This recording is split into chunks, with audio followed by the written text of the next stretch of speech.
There are a number of opportunities within offshore wind farms to create new habitats. Nature-inclusive design is kind of a central part of offshore wind development now. What it essentially means is recognizing that in the installation of offshore wind, we can do it in ways that provide extra opportunities for species. So it's really about thinking holistically about a wind farm, not just as an industrial asset, but as an offshore habitat. Hello, everyone. I'm Chrissy Durkin. Welcome to the Blue Pioneers podcast. I am a member of Sea Change. We are an all-women working in the environmental field rowing team setting off to head out around Great Britain, leaving June 9th, which is rapidly approaching. Part of our goal is to talk to change leaders in the space doing awesome things for marine conservation. One of those is absolutely Orsted, and I'm super excited to have Samir Whitaker, who is a biodiversity lead specialist at Orsted, to talk to today. Super looking forward to rowing through some wind farms and learning more about all of the wonderful things that the wind industry is doing for marine conservation. So, to get started, Samir, I would love to ask you just a little bit about your background in the space. I know you transitioned from an NGO into the business sector. What sort of drove that transition, and why were you so excited to get to work at Orsted? Yeah, sure, Chrissy. So I guess first just to say, I grew up by the ocean. So, I mean, any chance to work on marine issues was really, really attractive. But as you say, I have been working in the NGO sector, in the conservation sector now for what, 15 or so years. And I became increasingly more and more interested in the role that business had to play in conservation. I think we sort of all recognize that we do need industrial activity, at least a certain number of kind, particularly renewable energy, which is just so kind of central to meeting our climate targets. So when I saw on LinkedIn a chance to work on the climate and biodiversity sort of crises together, it was a no-brainer, and I just had to go for it. Yeah, that makes sense. I think that there's so much room for positive change within spaces like the wind industry. And so, I'm super excited that you took that role on. In general, I mean, so my work is in biodiversity monitoring technology, and I've been so encouraged to see biodiversity really raising up in the corporate agenda. Can you tell us a little bit about your perspective on that? Yeah, for sure. I think you're absolutely right. And the last 10 years has been transformative. Just sort of thinking about the level of understanding within companies and the sort of, I think the level of ambition and sort of how integrated it's becoming. You can see now, 10 years ago, it was exceedingly rare to see a corporate biodiversity position. There was a handful of companies that maybe had someone internally doing biodiversity. That was usually left to consultants, and it was sort of mostly about managing impacts. But now pretty much every large company has at least one corporate biodiversity position full time. So you could see that, I mean, that alone is a good indication, right? And moving from that like early voluntary basis where biodiversity management was very much linked to social license to operate and sort of access to land, operational issues. So much more from a risk lens. But now we see things like sort of voluntary reporting frameworks like TNFD and requirements like the EU Corporate Sustainability Reporting Directive are really pushing companies to move fast on this and sort of align with things like the EU taxonomy, which means that companies internally need to really understand biodiversity and really understand what is truly a sustainable activity and what isn't. Yeah, absolutely. Can you pull us into the wind industry a little bit around that? I mean, offshore wind, you guys have such a direct impact on biodiversity and also such an incredible opportunity to have such positive impact and change. Can you tell me a little bit about, like, I'm no expert on the wind industry. Tell me a little bit about what does that look like in practice? What are your goals around biodiversity change? Yeah, sure. I guess first to say that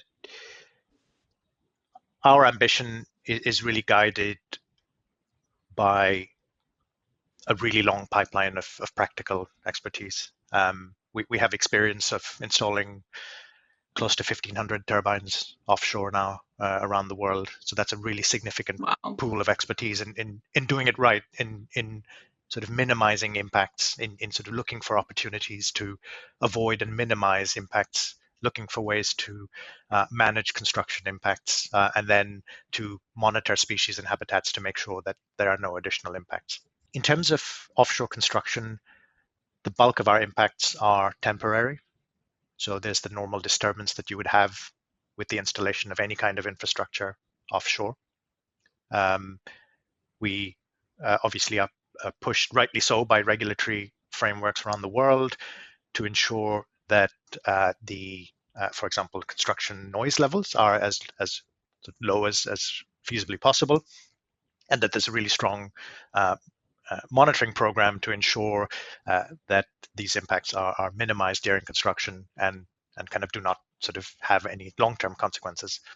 So, I mean, we've at the moment, as an industry, there's in the UK about 14 gigawatts deployed in the sea. And the UK's ambition is to have 50 gigawatts by 2030. So I don't know, what's that, about 3 times. So we need to be basically 3x our offshore installation in 6 years or so. So the scale and pace of that is incredibly fast. And it means that even more so, now more than ever, we need to make sure that it's done right. Because we have that recognition that just because it's renewable energy, it doesn't mean that there can't be biodiversity impacts. So we need to ensure that we are actually delivering positives for climate as well as positives for biodiversity. And that's where the net positive ambition came from. This was something that we announced in 2020. And the goal there is for all our projects to leave biodiversity in a better state than the pre-construction baseline. So that applies to all projects that are commissioned from 2030 onwards. And that means we have a number of projects in development now that will have to meet that ambition. That's so exciting. What do those plans look like from a practical standpoint? What are some of the things that you guys are doing to make those changes? I'm just so curious what that looks like, in practice. Yeah. So, I mean, the core of it really, and the starting point, is applying this mitigation hierarchy approach to development. So that means that right from the start, early project design, we're looking for opportunities to avoid sensitive areas, to avoid areas that hold sensitive biodiversity, essentially. We're then looking for ways that the sort of practical application, I suppose, the construction, can minimize to the extent possible any impacts on those habitats that we're installing in. We're then looking at opportunities to restore habitats. And I guess we'll get onto the Humber project a bit later on, but there are a number of opportunities within offshore wind farms to create new habitats. To create new habitats that link and promote connectivity between natural habitats, but also provide sort of new areas of hard structure that species can grow on. We look at installing so nature-inclusive design. Nature-inclusive design is kind of a central part of offshore wind development now, I think. And you'll see the language is included in many sort of tenders for offshore leasing across Europe. What it essentially means is recognizing that in the installation of offshore wind, we can do it in ways that provide extra opportunities for species. So you might install particular types of rock formations that are good habitat for cod or European lobster, just as examples. So it's really about thinking holistically about a wind farm, not just as a industrial asset, but as an offshore habitat. So cool. One of the things we're doing on the row is, as you know, we're collecting biodiversity data and environmental data. So we're collecting acoustics, environmental DNA, also microplastics and temperature data. I'm curious, you spoke a lot about, avoiding the kind of high biodiversity areas for construction and then doing beneficial things for biodiversity in the places that you do construction. I'm curious about the role of data. It sounds like there's a lot of opportunity to use data to inform where installations happen and what that looks like.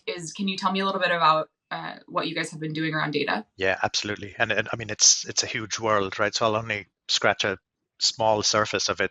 I Yeah. suppose from a biodiversity perspective, one of the things that we're realizing already is that yes, we do collect incredibly huge amounts of data. A lot of this is collected to guide the actual construction installation of a wind farm, but we're finding out that it can also be used to characterize biodiversity in the areas where we put the wind farms. So, for example, we have thousands and thousands and thousands of hours of subsea video, both before installation, during installation, and this is allowing us to start looking at some of the things like what sorts of species tend to grow on our hard structure, what are the sort of trends of these over time, how do they mimic natural habitats, or are there any significant differences? This will then allow us to possibly make tweaks to new projects to make these better habitats for species. So that's just one example of the data. eDNA is obviously of interest to you. We are using eDNA in several ways. One of them is to understand what species are actually using our sites. We're kind of waiting for and we'll love the day when we can start to get abundance estimates from eDNA, and I gather that people like Naturemetrics are working on this right now. So I think it's a really, really exciting time from that perspective. But we can already see practical applications, and we are having sort of really useful results coming out of the eDNA work that we're doing. I was only going to mention acoustic data is another big one. Obviously, because we do create noise during construction. Marine mammals are of a key concern to ensure that we limit any kind of impact on marine mammals. So there's a very strong focus on collecting pre-project acoustic data to understand what species are around the wind farms, and then during construction to understand what noise levels are, and then post-construction to understand how those habitats are recovering and becoming of use to those species again. And we are seeing that they do get used by those species again. So a lot of those impacts seem to be quite temporary. So interesting, and so necessary, especially to achieve the net positive biodiversity impacts you guys have committed to, which is so commendable. Awesome. Well, I would love to get into hearing some more about those restoration projects that you touched on lightly. Can you tell us a little bit about that? Love to hear. Yeah, sure. I guess we could talk about the restoration work that we're doing with the Yorkshire and Lincolnshire Wildlife Trusts on the Humber Estuary. That's one of my favorites. So early on, when we were launching the biodiversity ambition, we quickly realized that we wanted to start doing something now. We wanted to start having positive change on the ecosystems and sort of the environments in which we work. And looking across all of our wind farms, looking across, I suppose, all of the regions where we work, it seemed like biogenic reef, so things that basically bivalves like oysters would create over millennia that are just so important to other species, other marine species as well. Coastal salt marsh and seagrass were three key marine habitats. And if we were going to do anything, we should start working on those. So this is part of our net positive impact ambition, but it's not linked to any of our impacts. We wanted to get started. We wanted to learn how to restore these habitats. We wanted to gain some experience, and we wanted to make a positive change.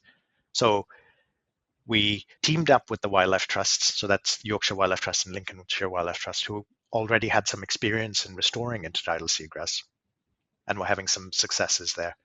So what we're doing is working with them to continue the seagrass restoration and scale it up, to look at reintroducing native oysters to several sites in the hopes of eventually building up those historic reefs that used to cover basically all of the east coast of England that have been wiped out by pollution.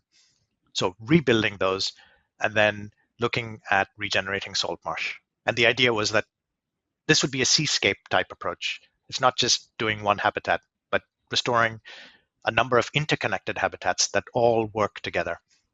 It's amazing. Something you touched on just now is just the importance of collaboration in this space and having the opportunity to work with different stakeholders. Can you talk a little bit about that importance? And it sounds like you are doing an awesome job at implementing that. So I think building wind farm is a massive project, right? And I think really the key to success for any big project is that early consultation. You want to make sure that everyone's on board. You want to make sure that everyone's sort of concerns are being addressed, and you want to make sure that ultimately there is a broad benefit from your project. So there's a real focus on that early and sort of ongoing consultation with stakeholders. And it's the same for any of the biodiversity projects that we do. We really want to find projects that are locally relevant, that have as broad an impact as possible, that are contributing to wider ecosystem benefits. So again, we just need to create scale right now. Scale is the key to resilience in the face of something as huge as climate change. So we can't just be working on little projects here and there. We need to be working on a grand scale, and grand scale means having all of these communities involved from really early on and ensuring that there's a benefit to everyone. Yeah, very well said. One other thing I was curious about is just challenges with all of this. What are some of the key challenges around creating these positive changes within the wind farms and the construction, and then also in these restoration projects that you guys have faced? I think a key challenge, and this is not industry specific or even sector specific, is measurability. I'd say, okay, in particular within an engineering company, people really want a number and something that can be measured and tracked. And for biodiversity, there isn't that number. It's a very complex, interlinked set of processes. There's no single metric like there is for carbon. And this makes it challenging to sort of understand. It's silent for the most part. Changes can be really hard to detect. And then on top of that, I think regulation is really quickly evolving around biodiversity, and those sort of societal targets for biodiversity, from biodiversity net gain to net positive to nature positive, are also evolving. So that there are questions of what sort of outcome do we want to align with? What does nature positive mean compared to net positive? And these are all definitions that are still being worked out within the NGO and conservation community. So communicating those within a business is that much more sort of challenging. And I think ultimately, we just want a way to get started. So you almost have to pick a strategy and get started with it, knowing that it's going to change as you go along. And I think sort of socializing that kind of uncertainty can be a little bit challenging. That makes total sense. And also, I think just the time scales we're working on, right? Biodiversity change happens over long time scales. And I've seen that, as humans, we like fast results, and we like to be able to see year over year what that looks like and what the trends are. And that's just not exactly how nature works, I think. So I've seen that as a challenge as well. Yeah, it's very true. I think it's a good analog, because we know that these gigawatt scale wind farms are going to do a lot to bring down emissions, but the positive impacts of those reduced emissions are going to take that's going to be a decadal time frame to see that change. So we just need to be relatively confident that the actions we're taking right now are likely to bring change. Yep, absolutely. Thank you so much. This has been so interesting. I guess one of my final questions is really just, what gives you hope that we can sort of turn the tide, so to say, for the ocean? Why are you working in this space? What keeps you moving? How do you kind of get going every day? Yeah, it's a good question. So much bad news every day. It is difficult to stay optimistic. For me, it's the people. So seeing just how incredibly talented and passionate and interested and informed uh, a lot of these experts working on restoration are is just it's it's incredibly, I can't even think of the words, but it just gives me a lot of hope. It sort of shows, that there there there is a broad movement of really well informed people who have the tools and the sort of knowledge to make this kind of change. And what they're maybe lacking right now is the resource. And if we can sort of come in and find ways to bring that resource, a lot of the solutions that we need are there.